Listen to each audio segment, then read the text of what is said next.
So we finally get to the end of the line episode of this cavalcade of lessons about how to not balls up your stealth games.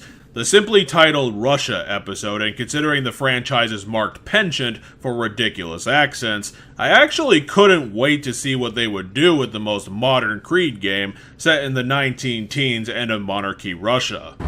This is not the Creed I swore to uphold. Hold on, Anastasia. Find the strength I know you have. I'm coming. Yeah. That's what I like to hear. In spite of being a part of the Chronicles trilogy, Russia hits the ground running pretty damned well, immediately putting us in the boots of Nikolai Orlov, an assassin at a stage in his life shared by Revelation, says Ezio Auditore. However, instead of becoming a mentor to an entire new caste of idealistic murderers, Orlov has gone the opposite direction and is about to ditch the Assassin's Brotherhood and a country that is about to tear itself in half. In preparation for this, Orlov has been putting in a lot of overtime at the Brotherhood to save up some dosh to pay off a forger for papers emigrating his family to America. It's a simple premise, but one that works surprisingly well. Orlov is cast as a disillusioned acolyte of the Assassins, having fallen out of favor with the Creed that he's once pledged his life to, and the care of his family is pitted against a regime falling into knee-jerk killings. And it's incredibly genuine, and it finally gives the player a reason to give a shit about what's happening in one of these Chronicles games. He's guilty for a past tragedy, doesn't give a shit about much, and pulls off the about-to-retire character damned well.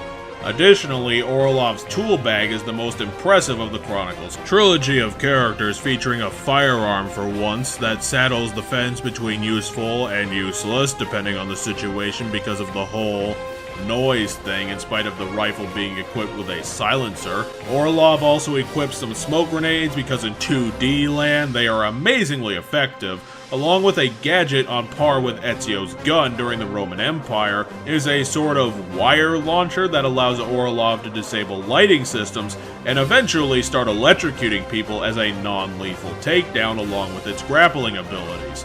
It really is the gift that keeps on giving a veteran with 30 years of murders under his belt. His voice actor is also doing an amazing job, and while we don't get to see the father's face throughout the entire game, he comes away with a great character design as well that helps pull off his tired with this shit family man persona. The game starts off easy enough: get the mission done, don't ask questions, get paid. This mercenary attitude is occurring during the famous Russian removal of its monarchy, where an aristocrat was murdered and replaced by something more democratic. The problem with this was that the democratic way of thinking was adopted by Templar insurgents, working in their ranks to obtain the precursor box, an object of power that not even the Templars themselves care a lot about to get back. Of course, none of the political turmoil matters much to Orlov, who's just trying to do his job and get back to the wife. That is, until a mission or two later, Orlov bumbles his way into the manor where the Tsar's family was held and accidentally bumped into the famed survivor of the massacre, Anastasia. After 20 attempts in a split-second combat scenario requiring 5 deaths, Anastasia is saved by Orlov, and inexplicably, after letting her touch the precursor box, she somehow awakens some sage-like inherited memories from none other than Xiao Jun, the protagonist of China, granting Anastasia amazing and supernatural powers in assassinating. Xiao's personality seems to be on a mission of vengeance against anyone in front of her, making for a weird parallel with actual mental illness. Except not really, since this one just wants to kill other people. After breaking her from her newfound psychosis, Orlov agrees to take Anastasia under his care and help her make it to a safe house he knows about due to her being a symbol of the tyranny of the now-dead Tsar and enemy of the newly erected democracy. Orlov's doing this because of a deep-seated guilt he has towards the neglect of his own family for all of his assassin dealings, so he's basically playing father figure to the ex-heir of the kingdom. The pair do actually work well with each other now that Anastasia has unlocked her assassin destiny. Orlov's playstyle is gadget-based with his ability to shoot people, electrocute things, and be a world-class sniper. Anastasia plays more magic and murder, based with her total loss of all gadgets except for the infamous Helix system, which allows Anastasia to access magical powers like disintegration and invisibility, which I thought was stuff the Helix team was hacking into the Abstergo gaming machines to make things easier, when in canon, it seems like these things were legitimate magical mana-based powers that assassins had. Seriously, Climax, you want to go with canonical magical powers? Whatever the case, on the missions where they play together, they are amazingly helpful to each other. Orlov's big claim to fame in co-op mode is that Anastasia can lure guards to open windows and doors, and Orlov will snipe them for her for a one-hit kill. Also, when in dire straits, Orlov will turn off death traps to get her across to safety, while Anastasia is mostly a burden to Orlov, but that's kind of fair since this is Orlov's game. What is less fair is Russia's further insistence on zero margin for error timed bullshit sections that kill you once every 30 seconds if you fall behind by a single second. Never mind that a lot of the turns taken in these sections are barely signposted, barely even possible, and you need to basically be bunny hopping for the entire level. Why the hell do these things never have mid-mission checkpoints? If you're going to be wasting my time trying to dodge a tank for 10 minutes, at least have the decency to give me a damned break every so often. Jesus flippin' Christ. And then there's the actual stealth missions, which again, can suck my dick. Like before in the equally infuriating India, rather than having any sort of idea of what clever challenge entails in a stealth game, Climax is much more comfortable with making you die 20 times trying to ascertain their very specific and only option to get through their levels. A couple of them being so terrible that I can now recite how to beat them by heart. Thanks a lot, Climax. I could have used those brain cells for literally anything more useful. Like when you have to get the second lab coat from a bunch of guards. First, you have to get behind the second column on the left side, wait until the faraway guard looks away, steal the first guy's key, run into the background, duck into the hiding place, wait for all the guards to walk away, assassinate only the second guy who walks past the hiding place, ring the phone, pickpocket the other guard, and then quickly run to the foreground to complete the chapter. I memorized all that because of how stupidly precise that entire section was. Any idiot can look like a master of stealth if you force them to play the same mission 15 times, for crap's sake. That's not what makes a stealth game. If Russia was actually a good stealth game, then I could have smoke bombed both those guys, killed them for their key, fucked up the hiding place assassination, killing both the guards, and then legging it before the backup showed up. But no, it's gotta be this way because we hate the concept of fun at Climax Studios, apparently. Thankfully, Russia doesn't have literally unassassinatable enemies like India did, but they do have guys with 360-degree detection and ones that are smoke bomb immune. Also, there's a level where you can only do non-lethal takedowns or fail the mission.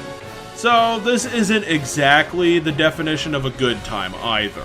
Surprisingly for Assassin's Creed Chronicles Russia, the game completion achievement for this episode is not a rare one, and I don't know why people stuck around for this one and not the other two. Yeah, I really like Orlov as well. I wish that they could bring him back in for a sequel where he and his family had to emigrate to Spain or something because of their lack of papers. Yeah, at the end of the game, Orlov hands Anastasia the faked papers that he bought for his family, and is just assuming they'll come up with a plan to leave Russia without them. These are the papers that he spent like a month doing overtime for. Seriously, Orlov? Your guilt complex is definitely not worth the loss of those papers you meant for your wife. And not to belabor the point, but how much did you spend on those papers, Orlov? Like 70 rubles? Who the hell thought that Anna Anderson would sound like a good alias? I can come up with 5 right now. Jamie Torgerson, Harriet Skapansky, Julie Sylvestre, Becky Hendelson, and Nancy Ordello. See, that's what you'd be paying big bucks for on forgeries, and I just gave those to you for free. Whatever, I'm still surprised people stuck through the game when they were being chased by snipers, chased on a train, and chased by that damn tank. The game's about as forgiving as an NRA Platinum member during a road rage incident in the middle of a freeway.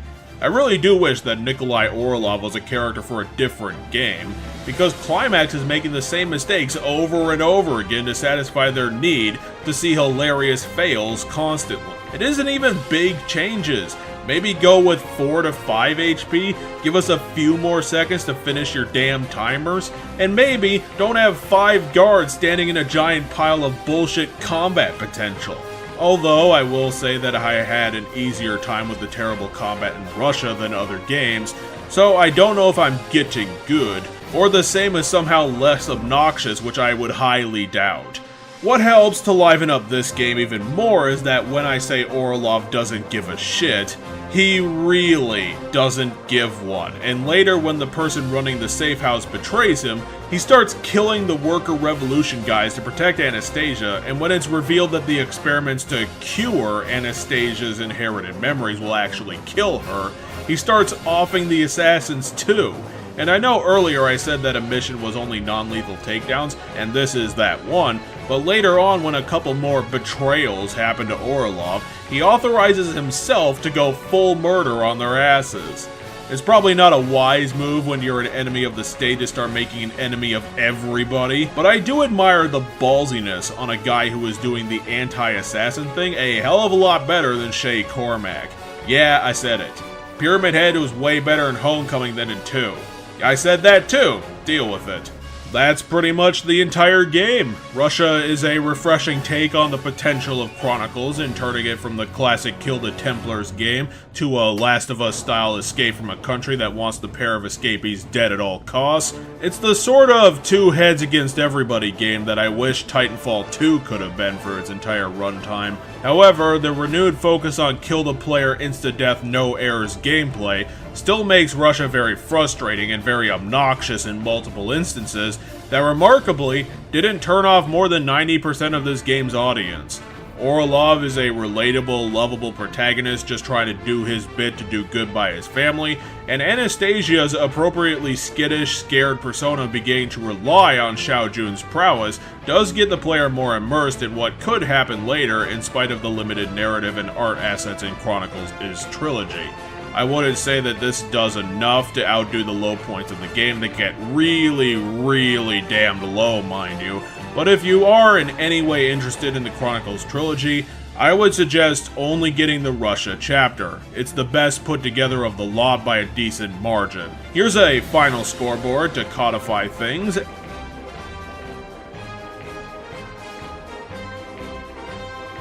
And I'll leave you all with a victory for gamers. Believe it or not, next time is going to be the last game currently on the Creed series. It seems so long ago that we started doing this series. Could it be the big cherry on top of this weird sundae that Ubisoft keeps putting out every year? Well, I guess we'll find out.